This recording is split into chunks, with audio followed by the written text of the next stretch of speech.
All right, let's talk about a name that's pretty much everywhere, Johnson& Johnson. It's one of those brands we feel like we know inside and out. But what if I told you that the company you think you know is really just the tip of the iceberg?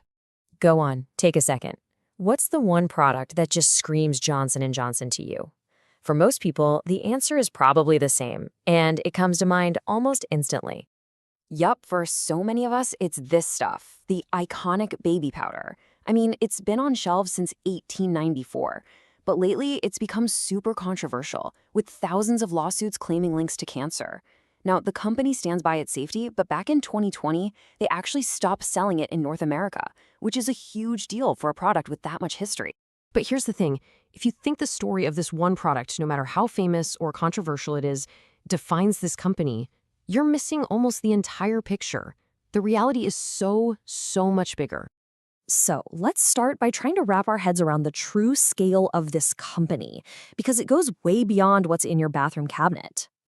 To really get it, you just gotta look at the numbers. J&J is one of only 30 companies in the Dow Jones Industrial Average. That's an exclusive club, meaning its health is a benchmark for the entire stock market.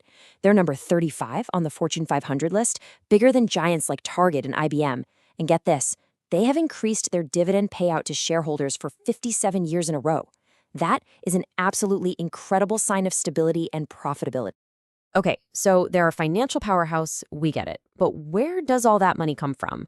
Well, let's start with the part of the company most of us think we know, their massive empire of famous consumer brands. You know, a lot of these brands have these amazing human origin stories. Take the Band-Aid, for instance. It wasn't dreamed up by some fancy research team. It was created back in 1921 by an employee named Earl Dixon because his wife was just kind of clumsy in the kitchen, always getting little cuts and burns. He wanted to make something so she could easily bandage herself. And out of that simple, relatable problem, one of the most recognizable products in the world was born.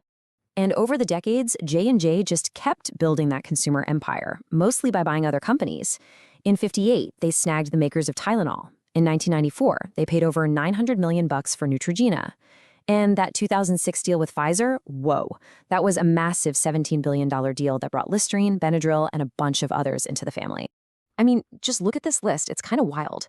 Band-Aid, Tylenol, Motrin, Listerine, Benadryl, Citafed, Neosporin, Vizine, Neutrogena, Aveeno, Clean & Clear, Rogaine, Nicorette. You could literally stock a pharmacy with just their brands. Looking at all this, you'd think, okay, this is the company, this is what they do, but you'd be wrong. And this, right here, is the central twist of the whole story. This is the part that's going to completely change how you see this company forever. To understand this twist, it all starts with this one number. In 2019, Johnson & Johnson's total revenue was $82 billion. That is a colossal amount of money. But the real question is, where did it all come from? And this chart breaks down that $82 billion. So take a look. Pharmaceuticals, we're talking prescription drugs, make up more than half of the company's entire revenue. Medical devices, that's another third. And that whole empire of consumer brands we just saw, all of it, that's just 17%. Just let that sink in for a second. Everything you probably associate with the name Johnson & Johnson, the Band-Aids, the Tylenol, the baby shampoo, all of it combined makes up the smallest of their 3 divisions, and it's not even close.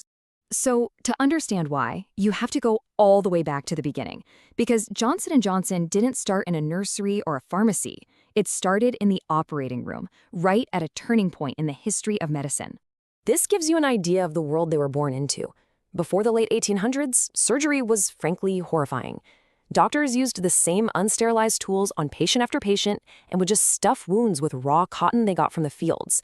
Infection was so common that just amputating a limb was often seen as the safest bet. It was absolutely brutal. The big change started with a scientist named Joseph Lister, who was pushing this radical, and I mean radical for the time, idea of sterile surgery. Most doctors thought he was out of his mind.